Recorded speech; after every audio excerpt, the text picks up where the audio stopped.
Què passa?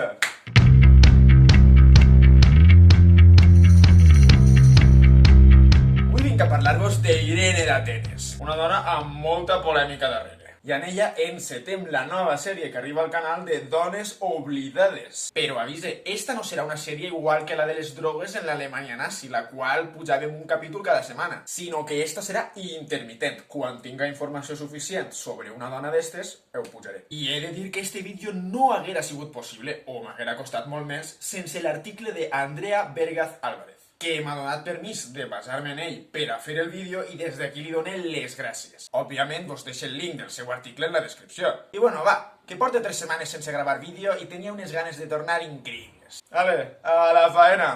Irene va ser la primera dona en ser emperatriu en solitari en l'imperi bizantí. Però no mos avancem. Ella venia d'una família grega de certa importància en la Grècia central i l'emperador Lleó IV la va triar per casar-se amb ella. No es sap si la va triar perquè era Miss Universo o per què va ser, però el més probable és que dega ser per interessos polítics. Casant-se amb ella podria influenciar encara més eixa zona de Grècia i cristianitzar a les tribus que faltaven. Com ja hem vist en altres ocasions, cristianitzar en l'edat mitjana estava a l'ordre del dia. Lo que passa és que a Lleó IV li quedaven 5 telediaris i es va morir als 780. I com el seu fill Constantí VI tenia 9 anys i si el posaves a governar igual et formava un exèrcit que et formava la patrulla canina, Irene va passar a governar com a regent. Encara no en solitari del tot com a tal, perquè això significa que quan el fill cresquera ella se n'aniria al carrer. Però durant el seu govern hauria revoltes constants i els iconoclastes no pararien de punxar-la perquè mai van estar a favor de que una dona assolira tant de poder. Teniu un vídeo sobre la crisi iconoclasta en el canal. Els 5 germanastres de Lleó IV van conspirar per a fer-se en el poder, però Irene els va acatar i va manar que els donaren d'hòsties i que els tonsuraren, que els va obligar a clavar-se a monjos i a humiliar-los públicament fent que repartiren l'Eucaristia en Santa Sofia, l'hòstia de la comunió. I ojito, perquè Irene va ser molt important, ja que en el context de la crisi iconoclasta va restaurar les imatges, temporalment, això sí,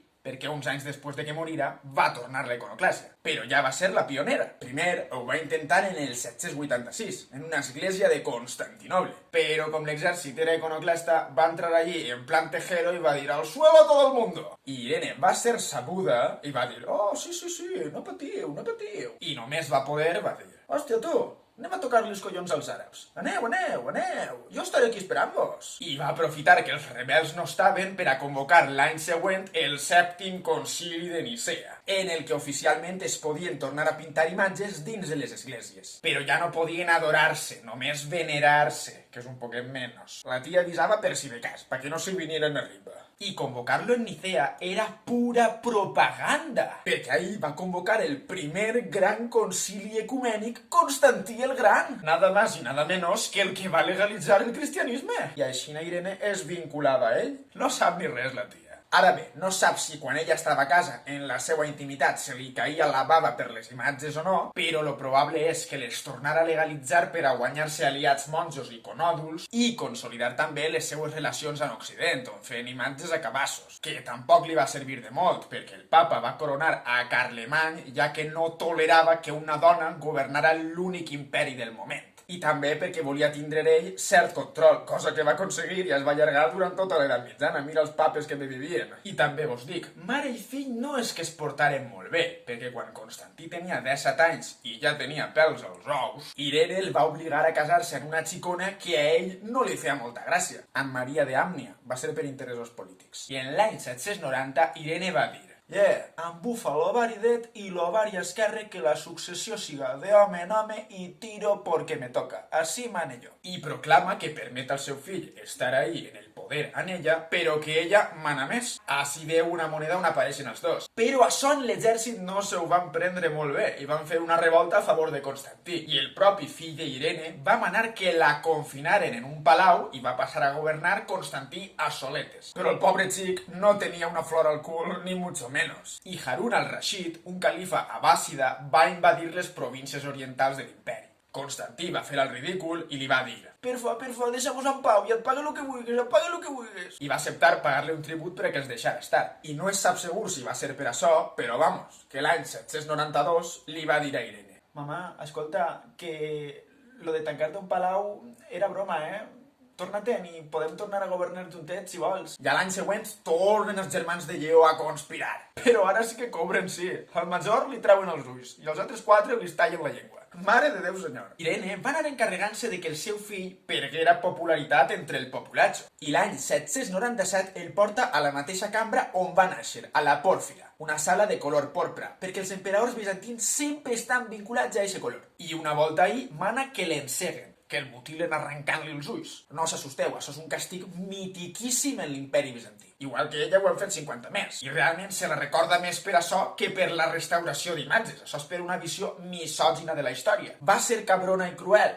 Sí. N'hi ha homes poderosos en la història que ho han sigut i només se'ls recorda per les coses bones que van fer? També. I a part d'això, si mos posem en la seva situació, jo també pensaria que tinc tot el dret del món a governar per davant del meu fill, que no deixa de ser un xiquillo flipat en l'edat del pavo. I probablement em pareixeria injust. Realment va voler plantar cara als cànons de la successió masculina i de la societat de l'època. Una manera un poc sàdica, però és el que vos dic. També hi ha homes que ho han sigut i no se'ls recorda per això. Total, que això li va servir per assegurar-se el poder i la estabilitat, que la tia ja no donava per disgustos. I així ja era altra volta emperatriu en solitari, però 100%, ni regent ni hòsties. I obriu els pàmpols, perquè Irene va aconseguir protegir la frontera dels búlgars. Va extendre l'administració imperial a zones occidentals. Va establir un nou tema. I li va dir als eslaus: bonicos, ho en feu un visum o ho explicaré jo ben explicat? I estos li van pagar un tribut. Ojo, cuidao. Però inclús havent aconseguit tot això, va seguir havent conspiracions per a destronar-la. I la tia va ser sabuda i va fer una bona propaganda. Però no deixes de 6 minuts que et cola Antena 3, no. Sinó en les monedes. Irene ix a les 2 cares, per si no teniu prou en una. I porta els símbols de l'autoritat: el sceptre i el globus cruciger, que és un globus terraqui rematat amb una creu. Això és literalment la primera volta que es veuen les 2 cares de la moneda. Esta dona no va amb bobades. Alerta amb això. També es fa cridar Basileus en compte de Basilissa, emperador en compte d'emperatriu, i es representava amb certes característiques masculines, com han hagut de fer moltes dones poderoses en la història, vincular-se a la masculinitat per a legitimar el seu poder. Això ja ho va fer Hatshepsut en l'antic Egipte, que es feia cridar faraó en compte de faraona. Però inclús fent tot això, com ja hem dit, en Occident al papa no li feia molta gràcia que una dona governara l'imperi, per molt masculina que pareguera. I va ser quan va coronar a Carlemany l'any 800 com a emperador d'Occident. El dia de Nadal, que no queda molt, I, per desgràcia per a Irene, va arribar una conspiració l'any 802 que sí que va triomfar. Nicèfor es va convertir en emperador i va desterrar a Irene, la qual va acabar morint en la illa de Lesbos a l'any següent. Però també t'ho dic, va acabar mal en vida, però en mort va triomfar, El seu cos va acabar soterrat en l'església dels Sants Apòstols de Constantinoble, fundada per Constantí el Gran, el primer emperador cristià, i on estaven soterrats altres emperadors importants. O sigui que va acabar amb altres emperadors masculins que tant de prestigi tenien. M'imagina Irene dient des de la tomba: antes muerta que senzilla. I per acabar anem a fer una conclusió de tot el que hem dit. Direm que Irene va ser la primera emperatriu en solitari de l'imperi bizantí, va restaurar el culte a les imatges, algo superimportant per al cristianisme ortodox. No va durar molt, però la intenció és el que compta. Ja va obrir el caminet que acabaria rematant Teodora el segle següent. Va saber aguantar 1000 conspiracions, extendre l'administració de l'imperi i 1000 coses més que jo no haguera fet millor. Va fer propaganda per dir, com diu la cançó, "Esta soy yo", i fer front als haters que li eixien de baix les pedres. I acabem amb la reflexió que ja hem anticipat. Va matar el seu fill. Va ser cruel, sí, però ha hagut de pitjors. Que només se la recorde per això és perquè és una dona. I ja ho tenim bé per avui. Si t'ha agradat, t'agrairia moltíssim que el compartires. Segueix-me en les xarxes del canal per a no perdre't cap novetat. Subscriu-te al canal i activa la campaneta, que si no YouTube no t'avisa de que puge vídeo. Vídeo setmanal el dilluns que puga a les 8, subtitulats del castellà, perquè aquí no excloem a ningú. I recordeu que el coneixement no fa nosa i aquí estem per ampliar-lo i compartir-lo tot el que puguem. Mos veiem el dilluns.